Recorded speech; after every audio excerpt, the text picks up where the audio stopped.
जिस उपदेश से राम जी को राजकुमार भगवान राम बने, वो उपदेश आप सुन रहे हैं।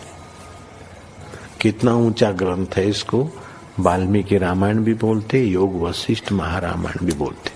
राम तीर्थ ने इसी का बार बार अध्ययन किया था। ये आप भी शांत हो जाएंगे परमात्मा में, और दूसरों को भी शांति देने की क्षमता देने वाला ये सदग्रंथ है। इसको वेदांत का सिद्धांत ग्रंथ बोलते हैं।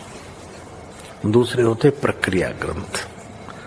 ये करके फिर कब वो आचार्य बनो तब समझो, ये तो थोड़ा पढ़ो और फिर वही सिद्धांत की बात। तो बार बार योग वशिष्ठ महारामायण विचारने योग। ओम श्री सद्गुरु परमात्मने नमः।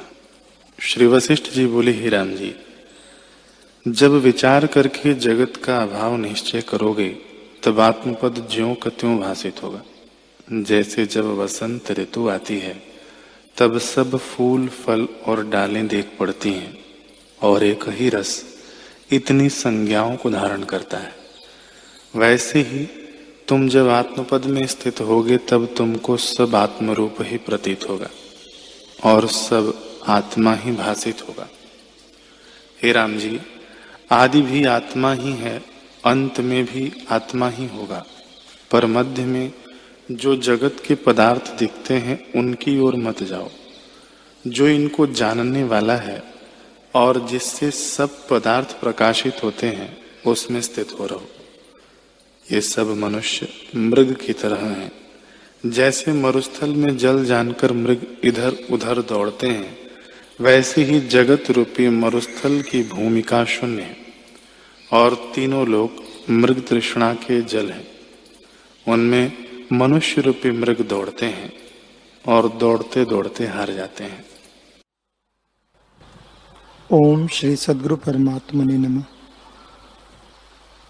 श्री वशिष्ठ जी बोले, हे राम जी,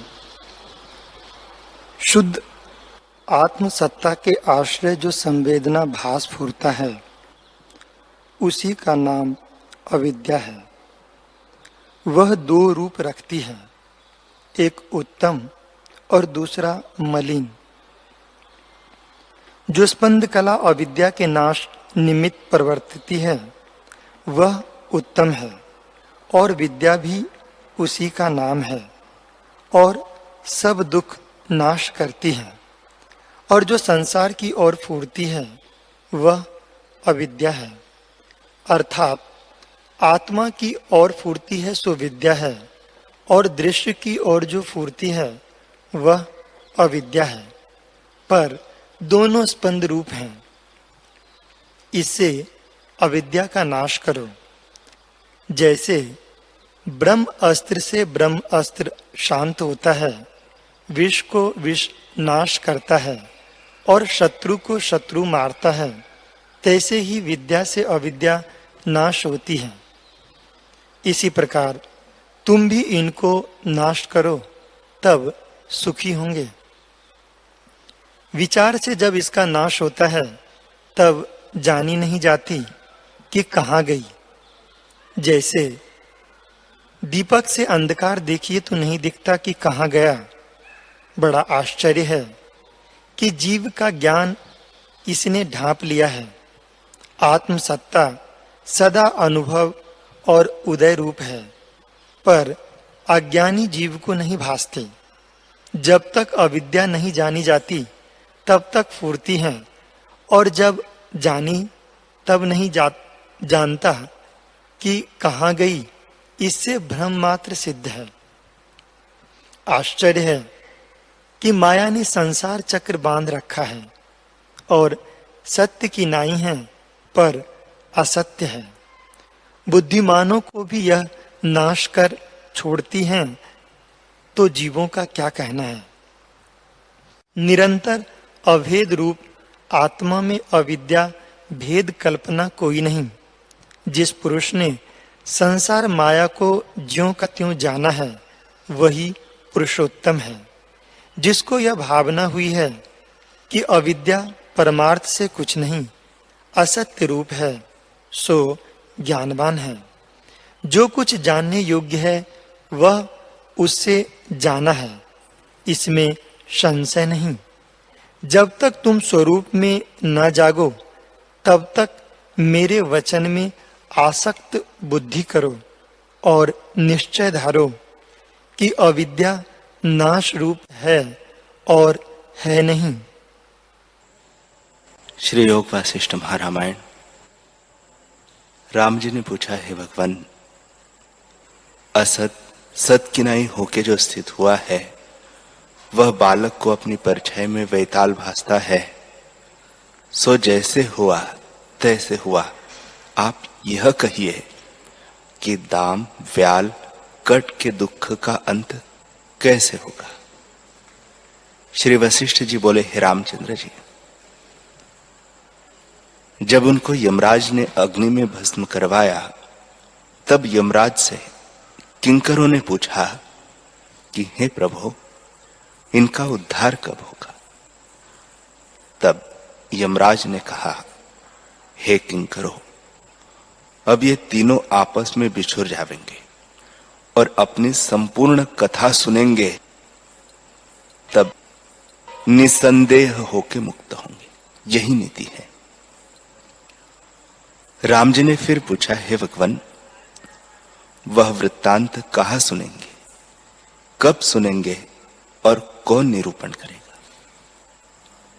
श्री वशिष्ठ जी बोले, हे रामचंद्र जी, काश्मीर देश में कमलों से पूर्ण एक बड़ा ताल है और उसके निकट एक छोटा ताल है।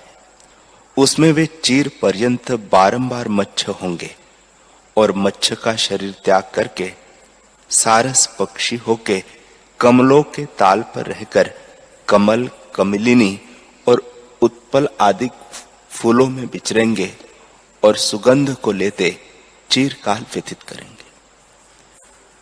दैव संयोग से उनके पाप नष्ट होंगे और बुद्धि निर्मल हो आवेगी। तब तीनों आपस में बिछुर जावेंगे और युक्ति से मुक्ति पावेंगे। जैसे राजस, तामस, सात्विक गुण आपस में स्वेच्छित बिछुर जाते हैं, तैसे ही वे भी स्वेच्छित बिछुर जावेंगे। काश्मीर देश में एक पहाड़ है, उसके शिखर पर एक नगर बसेगा, जिसका नाम प्रद्युम्न, और उस शिखर पर कमलों से पूर्ण एक ताल होगा, जहां राजा का एक स्थान होगा और ईशान कोण की ओर उसका मंदिर होगा। उस मंदिर के छिद्र में व्याल नामक दैत्य आलय बना चिड़िया होकर रहेगा और निरर्थक शब्द करेगा। उस काल में श्री शंकर नाम राजा गुण और विभूति से संपन्न मानो दूसरा इंद्र होगा और उसके मंदिर के छत की कड़ी के छिद्र में दाम नाम दैत्य मच्छर होकर भू भू शब्द करता विचरेगा। कट नाम दैत्य वह क्रीड़ा का पक्षी होगा और रत्नों से जड़े हुए पिंजड़े में रहेगा। उस राजा का नरसिंह नाम मंत्री बड़ा बुद्धिमान होगा। जैसे हाथ में आंवला होता है, तैसे ही उस मंत्री को बंध और मुक्ति का ज्ञान प्रसिद्ध होगा। वह मंत्री राजा के आगे दाम, व्याल, कट की कथा श्लोक बांध कर कहेगा। तब वह करकर नाम पक्षी अर्थात कट दैत्य को पिंजड़े में सुनने से अपना वृत्तांत सब स्मरण होगा और उसको विचारेगा। तब उसका मिथ्या अहंकार शांत होगा और वह परम निर्वाण सत्ता को प्राप्त होगा। इस प्रकार राजा के मंदिर में चिड़िया हुआ व्याल नाम दैत्य भी सुनकर परम निर्वाण सत्ता को प्राप्त होगा और लकड़ी के छिद्र में मच्छर हुआ दाम नामक दैत्य भी मुक्त होगा। हे रामचंद्र जी, यह संपूर्ण क्रम मैंने तुमसे कहा है। यह संसार भ्रम मायामय है और अत्यंत भास्वर यानी प्रकाश रूप भासता है, पर महाशून्य और अविचार से सिद्ध है। विचार करके ज्ञान हुए से शांत हो जाता है। जैसे मृग तृष्णा का जल भली प्रकार देखे से शांत हो जाता है। यद्यपि अज्ञानी बड़े पद को प्राप्त होता है तो भी मोह से अधोगति को चला जाता है। जैसे दाम व्याल कट महाजाल में पड़े थे, कहां तो वह बल की भौं टेढ़ी करके सुमेरु और मंदराचल से पर्वत गिर जावे, और कहां राजा के गृह में काष्ठ के छिद्र में मच्छर हुए। कहां वह बल जिसके हाथ की चपेट से सूर्य और चंद्रमा गिर पड़े, और कहा प्रद्युम्न पहाड़ के गृह छिद्र में चिड़िया होना। कहा वह बल जो सुमेरु पर्वत को पीले फूल की नाई लीला करके उठा लेना, और कहा पहाड़ के शिखर पर गृह में पक्षी होना। एक अज्ञान रूपी अहंकार से इतनी लघुता को जीव प्राप्त होता है, और अज्ञान से रंजित हुआ मिथ्या भ्रम देखता है। प्रकाश रूप चिदाकाश सत बिना इनको भासता है, और अपनी वासना ही कल्पना से जगत सतरूप भासता है। जैसे मृगतृष्णा का जल भ्रम से सद्भासता है, तैसे ही अपनी कल्पना से जगत सद्भासता है। इस संसार समुद्र को कोई नहीं तर सकता। जो पुरुष शास्त्र के विचार द्वारा निर्वासनिक हुआ है, और जो संसार निरूपण शास्त्र का, जिसका प्रकाश रूप शब्द है, आश्रय करता है, यह संसार के पदार्थों को शुभ रूप जानता है, इससे नीचे गिरता है। जैसे कोई गड्ढे को जल रूप जान के स्नान के निमित्त जावे और गिर पड़े। हे रामचंद्र जी, अपने अनुभव रूपी प्रसिद्ध मार्ग में जो प्राप्त हुए हैं, उनका नाश नहीं होता। वे सुख से स्वच्छंद चले जाते हैं, जैसे पथिक सुधे मार्ग में चला जाता है। ब्रह्म निरूपक शास्त्र निर्वेद मार्ग है, और संसार निरूपक शास्त्र दुखदायक मार्ग है। यह जगत असत रूप और भ्रांति मात्र है। जिसकी बुद्धि इसमें है कि ये पदार्थ और ये सुख मुझको प्राप्त हो, वे इस प्रकार संसार के विषय की तृष्णा करते हैं और अभागे है। और जो ज्ञानवान पुरुष है, उनको जगत घास और तृण की नाई तुच्छ भासता है। जिस पुरुष के हृदय में परमात्मा का चमत्कार हुआ है, वह इस ब्रह्मांड खंड लोक और लोकपालों को तृणवत देखता है। जैसे जीव आपदा को त्यागता है, तैसे ही उसके हृदय में ऐश्वर्य भी आपदा रूप त्यागने योग्य है। इससे हृदय से निश्चयात्मक तत्व में रहो, और बाहर जैसा अपना आचार है तैसा करो। आचार का व्यतिक्रम न करना, क्योंकि व्यतिक्रम करने से शुभ कार्य भी अशुभ हो जाता है। जैसे राहु दैत्य ने अमृत पान करने का यत्न किया था, पर व्यतिक्रम करने से शरीर कटा। इससे शास्त्र अनुसार चेष्टा करनी कल्याण का कारण है। संत जनों की संगति और सच्छास्त्रों के विचार से बड़ा प्रकाश प्राप्त होता है। जो पुरुष इनको सेवता है, वह मोह अंधकूप में नहीं गिरता। हे रामचंद्र जी, वैराग्य, धैर्य, संतोष, उदारता आदि गुण जिसके हृदय में प्रवेश करते हैं, वह पुरुष परम संपदावान होता है और आपदा को नष्ट करता है। जो पुरुष शुभ मार्ग से संतुष्ट है और सच्छास्त्र के श्रवण में राग है, और जिसे सत की वासना है वही पुरुष है, और तो सब पशु है।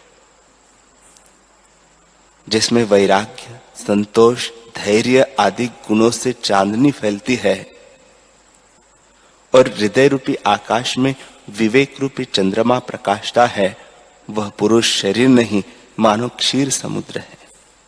उसके हृदय में विष्णु विराजते हैं।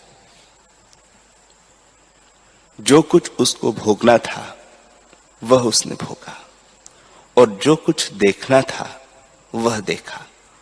फिर उसे भोगने और देखने की तृष्णा नहीं रहती।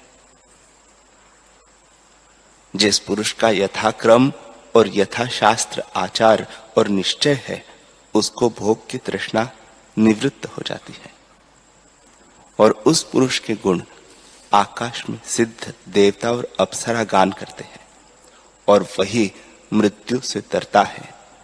भोग की तृष्णा वाले कदाचित नहीं तरते। हे रामचंद्र जी, जिन पुरुषों के गुण चंद्रमा की नहीं शीतल है और सिद्ध और अप्सरा जिनका गान करते हैं, वे ही पुरुष जीते हैं और सब मृतक है। ऐसे तुम परम पुरुषार्थ का आश्रय करो, तब परम सिद्धता को प्राप्त होंगे। वह कौन वस्तु है जो शास्त्र अनुसार अनुद्वेग होकर पुरुषार्थ करने से प्राप्त न हो सके?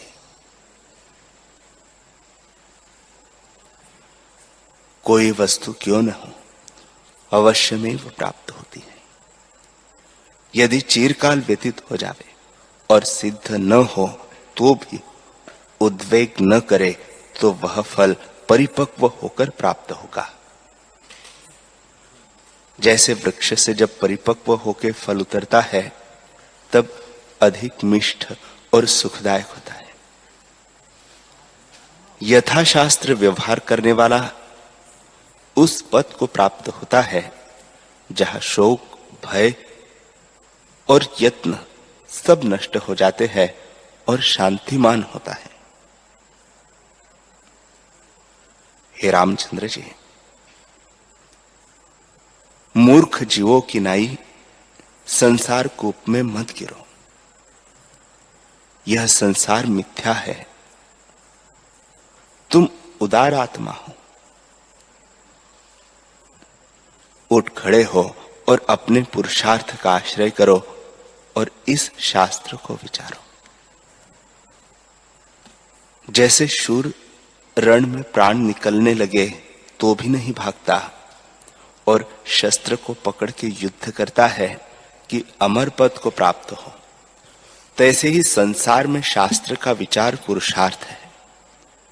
यही पुरुषार्थ करो और शास्त्र को विचारो कि कर्तव्य क्या है।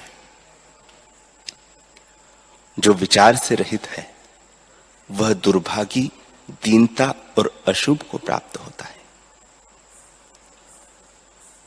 माह मोह रूपी घन निद्रा को त्याग करके तुम जागो और पुरुषार्थ को अंगीकार करो, जो जरा मृत्यु के शांति का कारण है, और जो कुछ अर्थ है वह सब अनर्थ है। भोग सब रोग के समान है और संपदा सब आपदा रूप है। यह सब त्यागने योग्य है। इसलिए सत्मार्ग को अंगीकार करके अपने प्रकृत आचार में विचरो और शास्त्र और लोक मर्यादा के अनुसार व्यवहार करो, क्योंकि शास्त्र के अनुसार कर्म का करना सुखदायक होता है। जिस पुरुष का शास्त्र के अनुसार व्यवहार है, उसका संसार दुख नष्ट हो जाता है और आयु, यश, गुण और लक्ष्मी की वृद्धि होती है। जैसे वसंत ऋतु की मंजरी प्रफुल्लित होती है, तैसे ही वह प्रफुल्लित होता है। वशिष्ठ जी बोले, हे रामचंद्र जी, सर्व दुख का देने वाला और सब सुख का फल सब ठौर, सब काल में सबको अपने कर्म के अनुसार होता है। एक दिन नंदीगण ने एक सरोवर पर जाके सदाशिव का आराधन किया और सदाशिव प्रसन्न हुए तो उसने मृत्यु को जीता। प्रथम नंदी था, सो नंदीगण नाम हुआ और मित्र बांधव सबको सुख देने वाला अपने स्वभाव से यत्न करके हुआ। शास्त्र के अनुसार यत्न करने से दैत्य क्रम से देवताओं को जो सबसे उत्कृष्ट है मारते हैं। मरुत राजा के यज्ञ में संवृत नामक एक महर्षि आया और उसने देवता, दैत्य, मनुष्य आदि अपनी सृष्टि अपने पुरुषार्थ से रची, मानो दूसरा ब्रह्मा था। और विश्वामित्र ने बारंबार तप किया और तप की अधिकता और अपने ही शुद्धाचार से राजर्षि से महर्षि हुए। हे रामचंद्र जी, उपमन्यु नामक एक दुर्भागी ब्राह्मण था और उसको अपने गृह में भोजन की सामग्री न प्राप्त होती थी। निदान एक दिन उसने एक गृहस्थ के घर पिता के साथ दूध, चावल और शर्करा सहित भोजन किया और अपने गृह में आ पिता से कहने लगा, मुझको वही भोजन दो जो खाया था। पिता ने साव के चावल और आटे का दूध घोल के दिया और जब उसने भोजन किया तब वैसा स्वाद न लगा, तो फिर पिता से बोला कि मुझको वही भोजन दो जो वहां पर खाया था। पिता ने कहा, हे पुत्र, वह भोजन हमारे पास नहीं, सदाशिव के पास है, जो वे देवे तो हम खवावे। तब वह ब्राह्मण सदाशिव की उपासना करने लगा और ऐसा तप किया कि शरीर अस्थि मात्र हो रहा और रक्त मांस सब सूख गया। तब शिवजी ने प्रसन्न होकर दर्शन दिया और कहा, हे ब्राह्मण, जो तुमको इच्छा है वह वर मांगो। ब्राह्मण ने कहा, दूध और चावल दो। तब सदाशिव ने कहा, दूध और चावल क्या, कुछ और वर मांगो, पर जो तूने कहा है तो यही भोजन किया कर। तब उसको वही भोजन प्राप्त हुआ और शिवजी ने कहा कि जब तू चिंतन करेगा तब मैं तुझे दर्शन दूंगा। हे रामचंद्र जी, यह भी अपना पुरुषार्थ हुआ। त्रिलोकी की पालना करने वाले विष्णु को भी काल तृण की नहीं मर्दन करता है, पर उस काल को श्वेत ने उद्यम करके जीता है और सावित्री का भर्ता मृतक हुआ था, पर वह पतिव्रता थी। उसने स्तुति और नमस्कार करके यम को प्रसन्न किया और भर्ता को परलोक से ले आई। यह भी अपना ही पुरुषार्थ है। श्वेत नाम एक ऋषीश्वर थे। उसने अपने पुरुषार्थ से काल को जीत के मृत्युंजय नाम पाया। इससे ऐसा कोई पदार्थ नहीं जो यथाशास्त्र उद्यम किए से प्राप्त न हो सके। अपने पुरुष प्रयत्न का त्याग न करना चाहिए। इससे सुख, फल और सर्व की प्राप्ति होती है। जो अविनाशी सुख की इच्छा हो तो आत्मबोध का अभ्यास करो, और जो कुछ संसार के सुख है वे दुख से मिले हुए हैं और आत्म सुख सब दुख का नाश करता है। किसी दुख से नहीं मिला। वास्तव कहिए तो सम असम सर्व ब्रह्म ही है, पर तो भी सम परम कल्याण का करता है। इससे अभिमान का त्याग करके सम का आश्रय करो और निरंतर बुद्धि से विचार करो। जब यत्न करके संतों का संग करोगे तब परम पद को प्राप्त होंगे। हे रामचंद्र जी, संसार समुद्र के पार करने को ऐसा समर्थ कोई तप नहीं और न तीर्थ है। सामान्य शास्त्रों से भी नहीं तर सकता, केवल संतजनों के संग से भव सागर को सुख से तरता है। जिस पुरुष के लोभ, मोह, क्रोध आदि विकार दिन प्रतिदिन क्षीण होते जाते हैं और यथाशास्त्र जिसके कर्म है, ऐसे पुरुष को संत और आचार्य कहते हैं। उनकी संगति संसार के पाप कर्मों से निवृत्त करती है और शुभ में लगाती है। आत्मवेत्ता पुरुष की संगति से बुद्धि में संसार का अत्यंत अभाव हो जाता है। जब दृश्य का अत्यंत अभाव हुआ तब आत्मा शेष रहता है। इस क्रम से जीव का जीवत्व भाव निवृत्त हो जाता है और बोध तत्व शेष रहता है। जगत न उपजता है, न आगे होगा और न अब वर्तमान में है। इस प्रकार मैंने तुमसे अनंत युक्ति से कहा है और कहूंगा। ज्ञानवान को सर्वदा ऐसा ही मनन होता है। अचल चिदात्मा में चंचल चित्त फुरा है और उसी ने जगत आभास रचा है।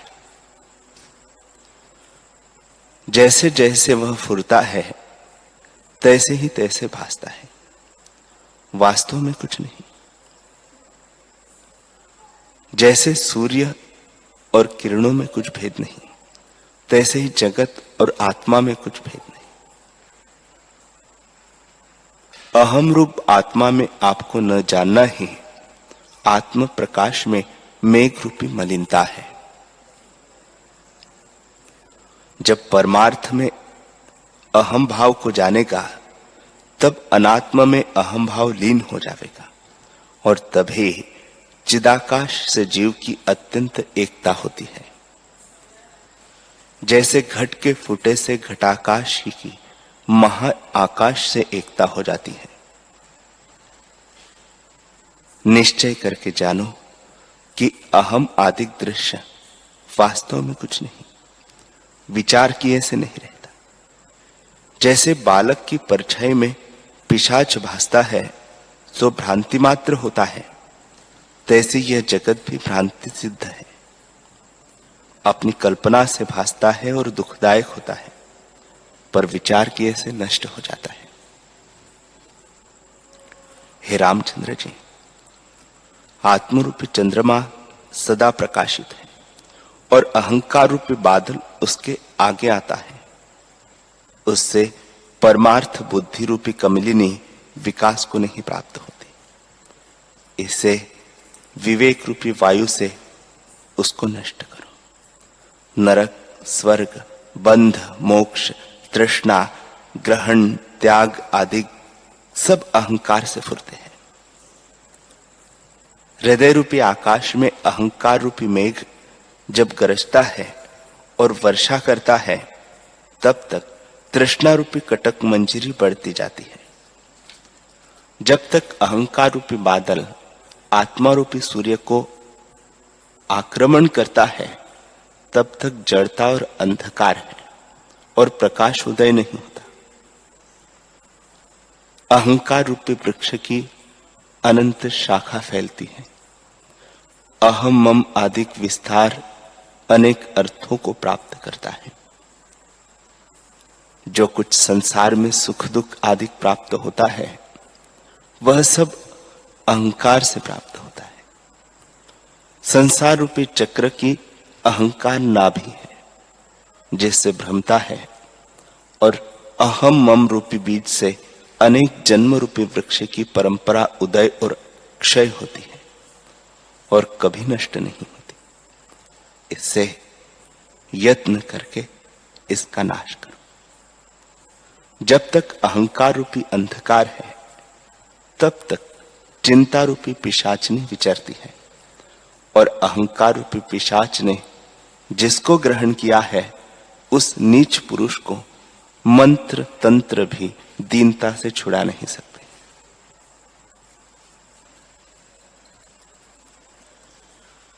हरि ओम।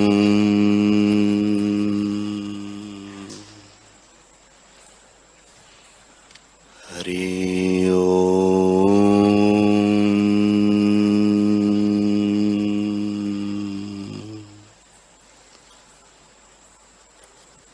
ओम सहना भवतु सहनौ भुनक्तु सह वीर्यं करवावहै तेजस्विनावधीतमस्तु मा विद्विषावहै।